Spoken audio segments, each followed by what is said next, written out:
నమస్కారం ఘంటారావానికి స్వాగతం. ముందుగా ప్రధానాంశాలు. LVM-3 M6 రాకెట్ ప్రయోగం విజయవంతం. బ్లూబర్డ్ బ్లాక్ 2ను కక్షలోకి ప్రవేశపెట్టిన ఇస్రో.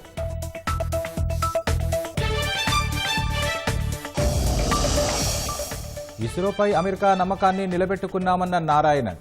వాణిజ్య ప్రయోగాల్లో మరోసారి భారత్ సత్తా చాటిందని ప్రధాని కితాబు. ఏసీబీ తనిఖీల్లో వెలుగు చూసిన మహబూబ్ నగర్ డీటీసీ కిషన్ ఆస్తులు. బహిరంగ మార్కెట్లో 200 కోట్లకు పైగా ఉంటుందని అంచనా. ఆదివాసీ సాంప్రదాయాలు ఉట్టిపడేలా మేడారంలో అభివృద్ధి పనులు. ఇవాళ పగడిద్దరాజు గోవిందరాజుల ధ్వజస్తంభ ప్రతిష్టాపన. తుర్కియా రాజధాని అంకారాలో కూలిన ప్రైవేటు జెట్. లిబియా సైన్యాధ్యక్షుడు సహా 8 మంది మృతి.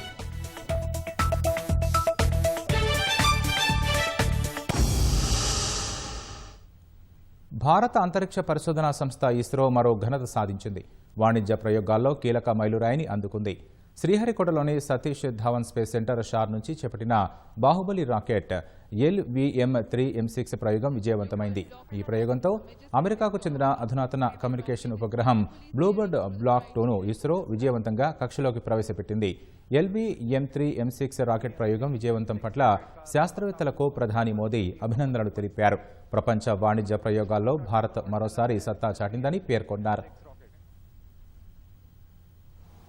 दोनों ठोस नोजक वाले S-200 बूस्टर्स प्रज्वलित हैं. बहुत ही साफ नजारा देखने को मिल रहा है. यहाँ उपस्थित लोगों को बहुत ही रोमांच का अनुभव हो रहा होगा. बहुत दूर तक हम इस यान को देख पा रहे हैं और मुमकिन है कि प्रथम चरण का प्रतिगन. శ్రీహరికోట స్పేస్ పోర్ట్లోని రెండో లాంచ్ ప్యాడ్ నుంచి LVM-3 M6 వాహక నౌక నింగిలోకి దూసుకెళ్లింది. అమెరికాకు చెందిన భారీ కమ్యూనికేషన్ ఉపగ్రహం బ్లూబర్డ్ బ్లాక్ 2ను ఇది మోసుకెళ్లింది.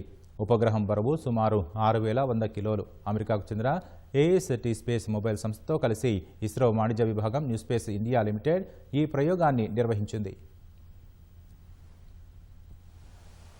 Hereafter, the rocket will use real-time data from onboard sensors to continuously close loop guidance के अंतर्गत अपनी दिशा निर्धारण करता है. तृतीय चरण यानी क्रायो स्टेज चरण को अनुमोदित कर दिया गया है. stations continue to acquire data. L110 is separated. Cryo stage ignition command. Cryo stage ignition confirmed. తొలుత ఉదయం 8:54 ఈ ప్రయోగాన్ని షెడ్యూల్ చేశారు. అయితే సాంకేతిక కారణాల రీత్యా 90 సెకండ్ల తర్వాత ప్రయోగాన్ని నిర్వహించారు. మొత్తం 3 దశల్లో ఈ ప్రయోగం పూర్తయింది. భూమి నుంచి బయలుదేరిన 15 నిమిషాల తర్వాత బ్లూబర్డ్ బ్లాక్ 2 ఉపగ్రహం వ్యోమనౌక నుంచి విడిపోయి 520 కిలోమీటర్ల ఎత్తులో ఉన్న కక్షలో విజయవంతంగా చేరింది. ठोस नोजक वाले S-200 बूस्टर्स प्रज्वलित हैं. प्रथम चरण का कार्यकाल लगभग 126 सेकंड का होगा और इस दौरान यह लगभग 6000 किलो न्यूटन प्रणोद उत्पन्न कर रहे हैं. रेंज निदेशक द्वारा भी इसकी पुष्टि की गई. द्वितीय चरण को सफलतापूर्वक बंद कर यान से पृथक कर दिया गया है तथा अंतिम चरण तृतीय चरण Thrust. 200 किलो न्यूटन का सामान्य प्रणोद उत्पन्न कर. LVM-3 M6 రాకెట్ ప్రయోగం విజయవంతమైందని ISRO chairman doctor V Narayanan తెలిపారు. బాహుబలి ప్రయోగం సక్సెస్ అయిందని హర్షం వ్యక్తం చేశారు. LVM ప్రయోగాల్లో 100% విజయాలు సాధించినట్లు ఈ సందర్భంగా చెప్పారు. అతి తక్కువ సమయంలో రాకెట్ రూపొందించి ప్రయోగం చేసినట్లు పేర్కొన్నారు. భారత భూమి నుంచి నింగికెగిసిన అతిపెద్ద రాకెట్ ఇదేనని తెలిపారు. ఈ ప్రయోగం ఇచ్చిన విజయంతో గగన్యాన్ ప్రాజెక్టును మరింత ఉత్సాహంగా చేపడతామన్నారు. ఇస్రోపై అమెరికా సంస్థ పెట్టుకున్న నమ్మకాన్ని నిలబెట్టామని తెలిపారు. Successfully and precisely injected the Bluebird Block 2 communication satellites in the intended orbits. This is our 104th launch from Sriharikota. Also, the 9th successful mission of LVM-3 launch vehicle demonstrating its 100% reliability. This is also the first time we have a back-to-back mission of LVM-3 within just 52 days. It's a great achievement and a great target achieved as per the vision of our Honorable Prime Minister of India. The heaviest satellites ever lifted from Indian soil using a Indian launcher. This mission, India has successfully launched 434 satellites for 34 countries. BlueBird block 2 mission satellite ద్వారా నేరుగా mobile connectivity కోసం ఉద్దేశించిన project. ప్రపంచంలో ఎక్కడున్నా ఏ సమయంలోనైనా 4G, 5G voice, video calls, మెసేజ్లు, video ప్రసారాలు చేసేందుకు ఈ ప్రయోగం చేపట్టారు. వాణిజ్య, ప్రభుత్వ అప్లికేషన్లకు సపోర్ట్ చేసేలా దీన్ని డిజైన్ చేశారు. M6 रॉकेट का सफलतापूर्ण उत्थापन द्वितीय प्रमोचन मंच से और अपनी उद्दिष्ट कक्षा की ओर बढ़ चला है LVM-3 M6 rocket. LVM-3 M6 rocket ప్రయోగం విజయవంతం పట్ల శాస్త్రవేత్తలకు ప్రధాని అభినందనలు తెలిపారు. ప్రపంచంలోనే అత్యుత్తమ ప్రయోగాల్లో ఇది ఒకటని ప్రధాని తెలిపారు. భారత అంతరిక్ష ప్రయాణంలో మరో కీలక మైలురాయిగా నిలిచిందన్నారు. ప్రపంచ వాణిజ్య ప్రయోగాల్లో భారత్ మరోసారి సత్తా చాటిందని వెల్లడించారు. అంతరిక్ష రంగంలో భారత్ అత్యున్నత స్థానానికి ఎదుగుతూనే ఉందని ఎక్స్వేదికగా పోస్టు చేశారు. ఈ విజయం ఆత్మనిర్భర భారత్ వైపు మన ప్రయత్నాలను ప్రతిబింబిస్తుందని ప్రధాని తెలిపారు. LVM-3 M6 Bluebird Block 2 mission, a majestic liftoff. The rocket is beautiful. Range निदेशक द्वारा भी इसकी पुष्टि की गई. द्वितीय चरण को सफलतापूर्वक बनकर यान से पृथक कर दिया गया है तथा अंतिम चरण तृतीय चरण Thrust.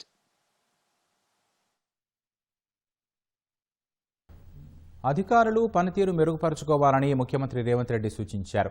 పనితీరులో మార్పు రాకపోయినా నిర్లక్ష్యంగా వ్యవహరించినా కఠినంగా వ్యవహరిస్తామని స్పష్టం చేశారు. తెలంగాణ రైజింగ్ విజన్ అంటే కేవలం ప్రచారానికి పరిమితమని అపోహ తిప్పికొట్టేలా డాక్యుమెంట్ను అమలు చేసేందుకు నడుం బిగించాలని ఆదేశించారు. జనవరి 26లోగా ఆయా శాఖల్లోని సిబ్బంది పూర్తి వివరాలను ప్రభుత్వ ప్రధాన కార్యదర్శికి ఇవ్వడం సహా అద్దె భవనాల్లోని కార్యాలయాల్ని ప్రభుత్వ భవనాల్లోకి మార్చాలని సీఎం ఆదేశించారు. అన్ని విభాగాలు సమన్వయంతో సమర్థంగా పనిచేస్తేనే తెలంగాణ రైజింగ్ విజన్ 2047 లక్ష్యాల్ని సాధించగలమని ముఖ్యమంత్రి రేవంత్ రెడ్డి స్పష్టం చేశారు. విజన్ అంటే కేవలం ప్రచారానికి పరిమితమనే అపోహ తిప్పికొట్టేలా విజన్లోని ప్రతి అంశం అమలుకు వెంటనే నడుం బిగించాలని అన్ని విభాగాల ఉన్నతాధికారుల్ని సీఎం ఆదేశించారు. రాష్ట్రానికి ఒక భవిష్యత్ ప్రణాళిక, కార్యాచరణ దిశగా ప్రభుత్వం అమలు చేస్తున్న క్యూర్, ప్యూర్, రేర్ అభివృద్ధికి అన్ని విభాగాలు యాక్షన్ ప్లాన్ సిద్ధం చేయాలని సీఎం దిశానిర్దేశం చేశారు. సచివాలయంలో అన్ని శాఖల కార్యదర్శులతో సమావేశమైన సీఎం రేవంత్ 2 ఏళ్లలో కొన్ని విజయాలు సాధించామని, మరికొన్నింటికి ప్రణాళికలు రూపొందించుకున్నట్లు చెప్పారు. గతంలో ఇంధనం, ఎడ్యుకేషన్, నీటిపారుదల, ఆరోగ్యం వంటి వివిధ శాఖలకు పాలసీలు లేకపోవడంతో సమస్యలొచ్చాయన్న సీఎం వాటిని పరిష్కరించేందుకే ముఖ్యమైన విభాగాల్లో పాలసీలు తయారు చేసినట్లు చెప్పారు. రాష్ట్రానికి పాలసీతో పాటు భవిష్యత్ ప్రణాళిక ఉండే లక్ష్యంతో తెలంగాణ రైజింగ్ 2047 విజన్ డాక్యుమెంట్ విడుదల చేసినట్లు గుర్తు చేశారు. రాష్ట్రాన్ని క్యూర్, ప్యూర్, రేర్గా విభజించి అభివృద్ధికి ప్రణాళికలు రూపొందించుకుంటున్నట్లు వివరించారు. అధికారుల సహకారంతోనే ఆ ప్రణాళికలు విజయవంతమవుతాయని ముఖ్యమంత్రి అభిప్రాయపడ్డారు.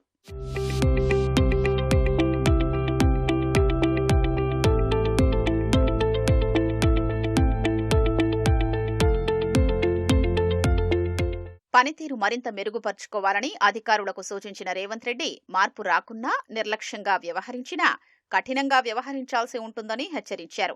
ప్రతి నెల కార్యదర్శుల పనితీరుపై సమీక్షిస్తామని, పనితీరు, శాఖల పురోగతిపై ప్రభుత్వ ప్రధాన కార్యదర్శికి నివేదిక సమర్పించాలని ఆదేశించారు. ప్రతి 3 నెలలకు అధికారుల పనితీరుపై స్వయంగా సమీక్ష నిర్వహించనున్నట్లు సీఎం తెలిపారు. ఐఏఎస్లు నెలలో కనీసం 3 సార్లు తమ శాఖలో ఏం జరుగుతోందో క్షేత్రస్థాయికి వెళ్లి పరిశీలించాలని ఆదేశించారు. శాఖల మధ్య, శాఖాధికారుల మధ్య సమన్వయం లేకపోతే మంచి ఫలితాలు రావని సీఎం అభిప్రాయపడ్డారు. శాఖల మధ్య సమన్వయానికి మెకానిజం ఏర్పాటు చేసుకోవాలన్నారు. రైజింగ్ విజన్ అమలుకు అన్ని విభాగాలు నిర్దిష్టమైన కార్యాచరణతో ముందుకెళ్లాలని అధికారులకు సీఎం దిశానిర్దేశం చేశారు. ప్రభుత్వ విభాగాలు, శాఖల్లో రెగ్యులర్, కాంట్రాక్టు, అవుట్సోర్సింగ్ పద్ధతిలో పనిచేస్తున్న ఉద్యోగుల వివరాల్ని జనవరి 26లోగా సీఎస్కు అందించాలని సీఎం ఆదేశించారు. ఉద్యోగుల డేటా విషయంలో పూర్తి బాధ్యత అధికారులదేనని స్పష్టం చేశారు. హైదరాబాద్తో పాటు రాష్ట్రమంతటా ప్రభుత్వ కార్యాలయాల్ని ప్రభుత్వ భవనాల్లోకి మార్చాలని ఆదేశించారు. ఖాళీ భవనాలు అందుబాటులో లేకపోతే ఖాళీ స్థలాలు గుర్తించి సొంత భవనాల నిర్మాణానికి అంచనాలు సిద్ధం చేయాలన్నారు. నిర్ణీత గడువులోగా ఆ ప్రక్రియ పూర్తి చేయాలని స్పష్టం చేశారు. 113 మున్సిపల్ మున్సిపల్ ఆఫీసులకు సొంత భవనాలున్నాయా, ఎక్కడెక్కడ అద్దె భవనాలున్నాయో గుర్తించి నివేదిక అందించాలని ఆదేశించారు. ప్రజలకు సేవలందించే కార్యాలయాల్లో పట్టణాల్లో అందరికీ అందుబాటులో ఉండేలా కొత్త భవనాలు నిర్మించాలని సూచించారు. అద్దె భవనాల్లోని బీసీ, ఎస్సీ, ఎస్టీ, మైనారిటీ హాస్టళ్లు, అంగన్వాడీలన్నింటికీ సొంత భవనాలు ఉండేలా ప్రణాళికలు సిద్ధం చేస్తే నిధుల్ని మంజూరు చేస్తామని సీఎం హామీ ఇచ్చారు.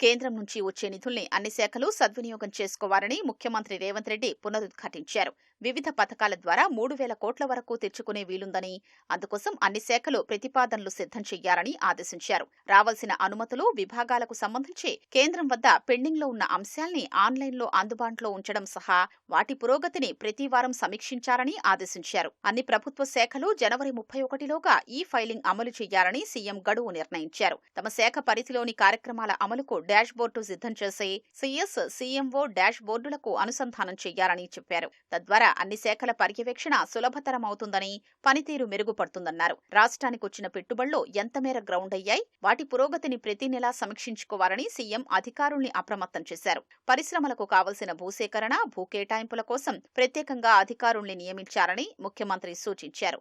కోర్ అర్బన్ ఏరియాలో ప్రభుత్వ పాఠశాలల అభివృద్ధికి ప్రత్యేక చర్యలు చేపట్టాలని సూచించారు. కార్పొరేట్ తరహాలో సర్కారు స్కూళ్లలో నమోదు శాతం పెంచేందుకు రవాణా సదుపాయం, బ్రేక్ఫాస్ట్, మిడ్ డే మీల్స్ అమలు దిశగా ప్రణాళికలు ఉండాలని సూచించారు. నిమ్స్ తరహాలో సనత్ నగర్, కొత్తపేట, టిమ్స్, వరంగల్ ఆసుపత్రులు సహా ఉస్మానియా కొత్త ఆసుపత్రి ప్రజలకు మెరుగైన వైద్యం అందించేలా అన్ని వసతులతో తీర్చిదిద్దారని సీఎం చెప్పారు. మెడికల్ కాలేజీ ఆసుపత్రులను ఆరోగ్యశ్రీ, సీఎంఆర్ఎఫ్ కు అనుసంధానం చెయ్యాలని సూచించారు. అక్కడ సేవలందించే వైద్యులకు, సిబ్బందికి సర్జరీలు, ప్రత్యేక సేవలకు ఇన్సెంటివ్ ఇవ్వాలని ముఖ్యమంత్రి రేవంత్ రెడ్డి చెప్పారు. రవాణా శాఖలో పనిచేసే మరో అధికారి ఏసీబీకి చిక్కారు. మహబూబ్నగర్ జిల్లా డిప్యూటీ ట్రాన్స్పోర్ట్ కమిషనర్ కిషన్ ఆదాయానికి మించి ఆస్తులు కలిగి ఉన్నారన్న అభియోగాలపై ఏసీబీ కేసు నమోదు చేసింది. ఏకకాలంలో 12 ప్రాంతాల్లో సోదాలు చేసి నగదు, నగలతో పాటు కోట్ల విలువైన అక్రమాస్తుల పత్రాలు స్వాధీనం చేసుకుంది. ఇప్పటివరకు తనిఖీల్లో దాదాపు 13 కోట్ల విలువైన ఆస్తులు గుర్తించినట్లు తెలిపిన ఏసీబీ బహిరంగ మార్కెట్లో వాటి విలువ 200 కోట్ల వరకు ఉంటుందని అంచనా వేస్తోంది. ఆదాయానికి మించి ఆస్తులు కలిగి ఉన్న అధికారులపై ఏసీబీ కొరడా జులిపిస్తోంది. కేసు నమోదు చేసి దాడులు నిర్వహించి ఆస్తుల చిట్టా బయటకు తీస్తోంది. ఇందులో భాగంగా మహబూబ్ నగర్ జిల్లా డిప్యూటీ ట్రాన్స్పోర్ట్ కమిషనర్ కిషన్ భారీగా ఆదాయానికి మించి ఆస్తులు కూడగట్టినట్టు ఆరోపణలు రావడంతో ఏసీబీ అధికారులు ఇల్లు, కార్యాలయాలు సహా స్వగ్రామం నిజాంపేట మండలం బల్కం చెల్క తండాలో దాడులు చేశారు. 15 బృందాలుగా ఏర్పడి హైదరాబాద్, రంగారెడ్డి, మహబూబ్ నగర్, సికింద్రాబాద్లోని కిషన్ ఇల్లు, కార్యాలయాలు, బంధువులు, స్నేహితులు సహా మొత్తం 12 ప్రాంతాల్లో ఏకకాలంలో సోదాలు చేశారు. మొత్తం 12.72 కోట్ల విలువైన స్థిర, చరాస్తులు లభ్యమయ్యాయి. బహిరంగ మార్కెట్లో వాటి విలువ 100 కోట్లు ఉంటుందని అంచనా. ఏసీబీ చరిత్రలో ఇంత భారీ మొత్తంలో అక్రమాస్తులు బహిర్గతం కావడం ఇదే తొలిసారి. ఆ మధ్య నీటిపారుదల శాఖ ఇంజనీర్ల అక్రమాస్తులను ఏసీబీ గుర్తించినా వాటన్నిటికంటే కిషన్ ఆస్తిపాస్తులే అధికమని అంచనా.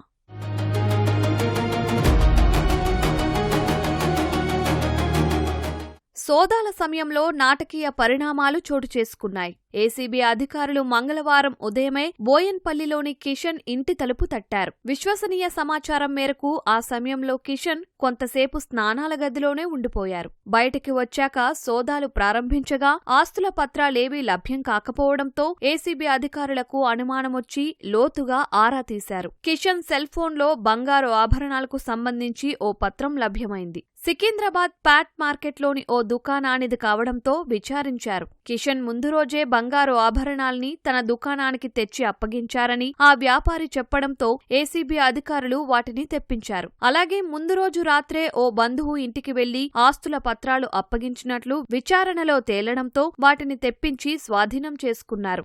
1994లో అసిస్టెంట్ వెహికల్ ఇన్స్పెక్టర్గా రవాణా శాఖలో అడుగుపెట్టిన కిషన్పై మొదటి నుంచి అవినీతి ఆరోపణలు ఉన్నాయి. బోధన్లో మోటార్ వెహికల్ ఇన్స్పెక్టర్గా పనిచేశారు. అక్కడే మద్నూర్లో చెక్పోస్ట్ పర్యవేక్షణ బాధ్యతలు నిర్వర్తించారు. నిజామాబాద్లోనూ ఎంవీఐగా పనిచేశారు. తాజా సోదాల్లో నిజామాబాద్లో అక్రమాస్తులు బహిర్గతం కావడంతో తొలినాళ్లలోనే వాటిని కూడబెట్టినట్లు బహిర్గతమైంది. ఆ తర్వాత మేడ్చల్, మెహదీపట్నం ఆర్టీఓగా పనిచేసిన కిషన్ ఏడాది క్రితమే మహబూబ్ నగర్ డిప్యూటీ కమిషనర్గా వెళ్లారు. ఆదాయానికి మించి ఆస్తులు కూడబెట్టారనే ఆరోపణలపై ఏసీబీ అధికారులు ఆయనపై కేసు నమోదు చేశారు. నిజామాబాద్లోని లహరి ఇంటర్నేషనల్ హోటల్లో 50% వాటా, 3000 చదరపు గజాల విస్తీర్ణంలోని రాయల్ ఓక్ ఫర్నిచర్ షాప్లో ఓనర్షిప్, అశోక్ టౌన్షిప్లో 2 ప్లాట్లు ఉన్నట్లు గుర్తించారు. సంగారెడ్డి జిల్లా నిజాంపేటలో 31 ఎకరాల వ్యవసాయ భూమి, 4000 గజాల్లో పాలీ హౌస్, నిజామాబాద్ మున్సిపాలిటీ పరిధిలో 10 ఎకరాల వాణిజ్య స్థలం ఉన్నట్లు నిర్ధారించారు. కిషన్ బ్యాంకు ఖాతాలో 1,37,00,000, బ్యాంకు లాకర్లలో కిలోకు పైగా బంగారం, 2 కార్లు ఉన్నట్లు తేల్చారు. కిషన్ కూడబెట్టిన ఆస్తుల విలువ బహిరంగ మార్కెట్లో 200 కోట్లకు పైగానే ఉంటుందని అంచనాకి వచ్చారు. సోదాల అనంతరం ఆయన్ను అరెస్టు చేసి జ్యుడిషియల్ రిమాండ్కు తరలించారు. ప్రజల ప్రాణాలకు, రహదారి భద్రతకు అత్యంత కీలకమైన రవాణా శాఖలో యథేచ్ఛగా అవినీతి దందా సాగుతోంది. 10 నెలల వ్యవధిలో 2 జిల్లా స్థాయి అధికారులపై ఏసీబీ కేసులు నమోదవడం అవినీతి తీవ్రతకు అద్దం పడుతోంది. డ్రైవింగ్ లైసెన్స్, బండి రిజిస్ట్రేషన్, యాజమాన్య బదిలీ, వాహనం ఫిట్నెస్, ఇలా ఏ పని కావాలన్నా రవాణా శాఖ కార్యాలయాల్లో అధికారిక ఛార్జీలతో పాటు అదనంగా ఇవ్వాల్సిందే. ప్రతి సేవకి, ఫైల్కి ఒక రేటు ఉంటుంది. ఆ మేరకు కోడ్ ఉంటుంది. అందులో ఏజెంట్ ఎవరు, వచ్చే లంచం ఎంతన్న వివరాలు ఉంటాయి. కోడ్ ఉన్న దరఖాస్తులైతే నిమిషాల్లో పనైపోతుంది. ఏజెంట్ ద్వారా కాకుండా నేరుగా వెళ్తే సిబ్బంది కొర్రీలపై కొర్రీలు వేస్తూ రోజుల తరబడి తిప్పించుకుంటారు. ఈ అక్రమాల్లో జూనియర్, సీనియర్ అసిస్టెంట్లు, ముఖ్యంగా అడ్మినిస్ట్రేషన్ ఆఫీసర్లు కీలక పాత్ర పోషిస్తున్నట్లు ఆరోపణలు ఉన్నాయి. లంచాలు డిమాండ్ చేసే ప్రభుత్వ అధికారులపై వాట్సాప్ నంబర్ 9440446106కు ప్రజలు ఫిర్యాదు చేయాలని ఏసీబీ అధికారులు సూచించారు. లిబియా సైన్యాధ్యక్షుడు మొహమ్మద్ అలీ సహా మరో 4 ఉన్నతాధికారులు, 3 సిబ్బందితో ఉన్న ఓ ప్రైవేటు జెట్ తుర్కీ రాజధాని అంకారాలో కుప్పకూలింది. ఈ దుర్ఘటనలో సైన్యాధ్యక్షుడు సహా మొత్తం 8 మంది మరణించినట్టు అధికారులు తెలిపారు. రన్వేపై నుంచి టేకాఫ్ అయిన కొద్ది క్షణాలకే విమానం ప్రమాదానికి గురైనట్లు వెల్లడించారు. అంకారాకు దక్షిణంగా 70 కిలోమీటర్ల దూరంలోని కేసిక్ కావాక్ గ్రామ సమీపంలో విమాన శకలాలు గుర్తించినట్లు చెప్పారు. విమానంలో సాంకేతిక లోపం తలెత్తడం వల్లే ఈ ఘోర దుర్ఘటన జరిగిందని స్పష్టం చేశారు.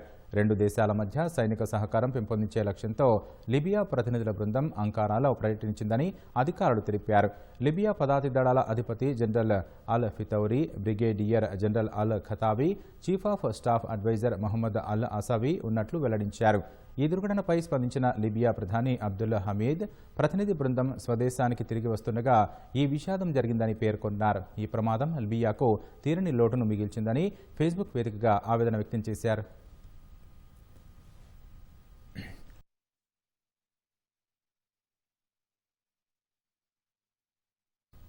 అక్రమ వలసదారులకు ట్రంప్ సర్కార్ క్రిస్మస్ ఆఫర్ ఇచ్చింది. ఉచిత విమానయాన ప్రయాణంతో స్టైఫెండ్ను 3 రెట్లు పెంచింది. ఈ ఆఫర్ డిసెంబర్ 31 వరకే వర్తిస్తుందని ప్రకటించింది. ఈ ఆఫర్ను ఉపయోగించుకోకుంటే అరెస్టు చేసి అమెరికా నుంచి బహిష్కరిస్తామని హెచ్చరించింది. అంతేకాదు, మళ్లీ అమెరికా ముఖం చూడలేరంటూ Department of Homeland Security sweet warning ఇచ్చింది. అక్రమ వలసదారులను అమెరికా నుంచి సాగనంపేందుకు ట్రంప్ సర్కార్ సామధాన భేద దండోపాయాలను ప్రయోగిస్తోంది. ఇంతవరకు నిర్బంధించి జైళ్లల్లో పెట్టిన అమెరికా తాజాగా క్రిస్మస్ ఆఫర్ ప్రకటించింది. గతంలో ప్రకటించిన స్టైఫండ్ను 3 పెంచింది. అమెరికా వీడేందుకు అంగీకరించిన అక్రమ వలసదారులకు $1000 స్టైఫండ్ ఇస్తామని మే నెలలో ప్రకటించిన ట్రంప్ సర్కార్ ఇప్పుడు ఆ మొత్తాన్ని $3000 పెంచింది. భారత కరెన్సీలో సుమారు 2,70,000. ఉచితంగా విమాన ప్రయాణానికి ఇది అదనమని తెలిపింది. క్రిస్మస్ హాలిడే ఆఫర్ డిసెంబర్ 31 వరకు మాత్రమే వర్తిస్తుందని సామాజిక మాధ్యమంలో ఎక్స్ ద్వారా ట్రంప్ సర్కార్ ఓ ప్రకటన చేసింది. సిబిపి హోమ్ యాప్ ద్వారా స్వీయ బహిష్కరణ అనేది సెలవు సీజన్లో అక్రమ వలసదారులు, వారి కుటుంబాలకు ఇవ్వబోయే గొప్ప కానుక అని department of Homeland security DHS పేర్కొంది. ఇది ఎంతో వేగంతో కూడిన సులభతర ప్రక్రియ అని తెలిపింది. అందుకోసం customs and border protection CBP home app ను డౌన్లోడ్ చేసుకుని అందులో వివరాలు వెల్లడించాలని సూచించింది. మిగతా ప్రక్రియ మొత్తం తాము చూసుకుంటామని డిహెచ్ఎస్ తెలిపింది. స్వచ్ఛందంగా అమెరికాను వీడేవారిని నిర్బంధించబోమని, బలవంతంగా స్వదేశానికి తరలించే వారి జాబితా జాబితా నుంచి తొలగిస్తామని పేర్కొంది. అంతేకాదు వారిపై విధించిన జరిమానాలను ఎత్తివేస్తామని డీహెచ్ఎస్ ప్రకటించింది. ఈ హాలిడే సీజన్ ఆఫర్ను ఉపయోగించుకోని వారికి అరెస్ట్, బహిష్కరణ మాత్రమే ప్రత్యామ్నాయమని హోంల్యాండ్ సెక్యూరిటీ కార్యదర్శి క్రిస్ట్ నియోమ్ హెచ్చరించారు. అలాంటి వారు అమెరికాను మళ్లీ ఎప్పుడూ తిరిగి చూడలేరని స్పష్టం చేశారు. డీహెచ్ఎస్ ప్రకారం దాదాపు 19 లక్షల మంది అక్రమ వలసదారులు స్వచ్ఛందంగా అమెరికాను వీడగా వారిలో 10,000 మంది జనవరి నుంచి CBP హోమ్ యాప్ను వినియోగించుకున్నారు. H-1B వీసాల జారీ ప్రక్రియలో కీలక మార్పు చేపట్టేందుకు అమెరికా సిద్ధమైంది. ప్రస్తుతం ఉన్న ర్యాండమ్ లాటరీ విధానానికి స్వస్తి పలికి అధిక నైపుణ్యాలు, ఎక్కువ వేతనాలు అందుకుంటున్న వ్యక్తులకు ఆ వీసాల జారీలో ప్రాధాన్యమిచ్చే సరికొత్త వ్యవస్థను దాని స్థానంలో ప్రవేశపెట్టాలని నిర్ణయించింది. Department of Homeland security DHS మంగళవారం ఓ ప్రకటనలో ఈ విషయాన్ని వెల్లడించింది. ఈ కొత్త పద్ధతికి సంబంధించిన నిబంధన వచ్చే ఏడాది ఫిబ్రవరి 27 నుంచి అమల్లోకి వస్తుందని తెలిపింది. 2027 ఆర్థిక ఏడాది H-1B క్యాప్ రిజిస్ట్రేషన్ సీజన్కు కూడా ఇదే వర్తిస్తుందని DHS వెల్లడించింది. అమెరికా కార్మికుల ఉద్యోగ అవకాశాలతో పాటు పని పరిస్థితులు, వేతనాలను పరిరక్షించేందుకే నూతన నిబంధనను అమలులోకి తీసుకొస్తున్నట్లు పేర్కొంది.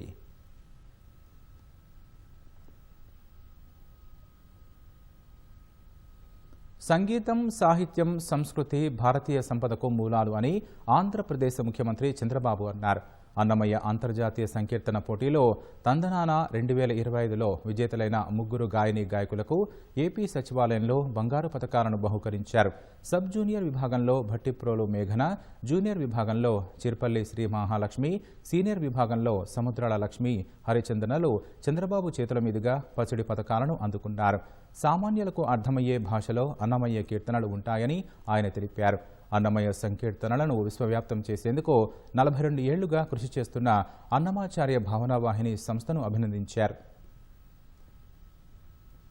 సంగీతంతో భక్తి ఉద్యమానికి ప్రాణం పోసిన మహానుభావులు తాళ్లపాక అన్నమయ్య. ఆయన సంకీర్తనలంటే భక్తి, ఆధ్యాత్మికత, సంగీతం, సామాజిక సమానత్వం కలయికే.